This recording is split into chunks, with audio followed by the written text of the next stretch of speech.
Last ఒకటి నా personal appeal అవుతుంది.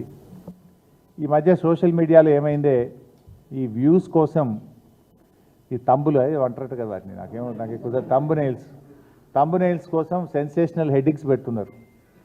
హరీష్ రావు బీజేపీలోకి పోయిండని, హరీష్ రావు కాంగ్రెస్లోకి పోయిండని, ఇంకేందో అయిండని, వర్కింగ్ ప్రెసిడెంట్ అయిండని, ఇవన్నీ అనవసరంగా me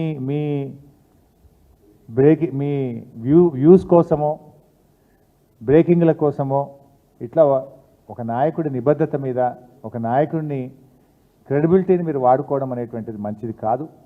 I appeal to all the media houses, particularly social media, ఇలాంటివి మానుకోండి. మీకు అంతా ఏదన్నా అనుమానం ఉంటే డైరెక్ట్గా నాతో మాట్లాడి పెట్టండి.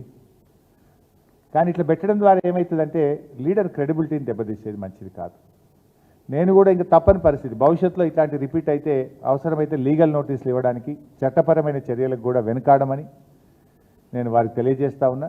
దయచేసి మీ థంబ్నెయిల్స్ను వాస్తవాలు ఉంటే పెట్టండి తప్ప మీకోసం మీరు లేని పెట్టి ఇట్లా మా క్రెడిబిలిటీని మా పార్టీని దెబ్బతీసే విధంగా వ్యవహరించొద్దని నేను ఇప్పటికీ చాలాసార్లు కూడా చెప్పున్నాను. కానీ మళ్ళీ ఇట్లా మీరు ఈ సోషల్ మీడియాలో ఇలాంటివి కూడా పెట్టకూడదని చెప్పి వారికి విజ్ఞప్తి చేస్తూ, ఫర్దర్గా ఎవరైనా ఇట్లాంటివి పెడితే, ఎందుకంటే మా బాస్ మా నాయకుడు మా కేసీఆర్ ఏం చెప్తే ఒక కార్యకర్తగా నడిచే వ్యక్తిని నేను. ఇష్టం వచ్చినట్టుగా వాళ్ళు వర్కింగ్ ప్రెసిడెంట్ అని పెడతాడు, వాడు కాంగ్రెస్లో పోతాడని పెడతాడు, వాడు బీజేపీలోకి పోతాడు, ఇవన్నీ ఉంటాయి అసలు ఇట్లా. నేను చాలాసార్లు స్పష్టంగా చెప్పాను, మీ బ్రేకింగ్ల కోసం, మీ లైక్ల కోసం, మీ వ్యూస్ కోసం, మీ రేటింగ్ల కోసం ఒక నాయకుడి యొక్క నిబద్ధతను నిజాయితీని దెబ్బతీయొద్దని, ఇలాంటివి మానుకోవాలని చెప్పి నేను విజ్ఞప్తి చేస్తున్నాను.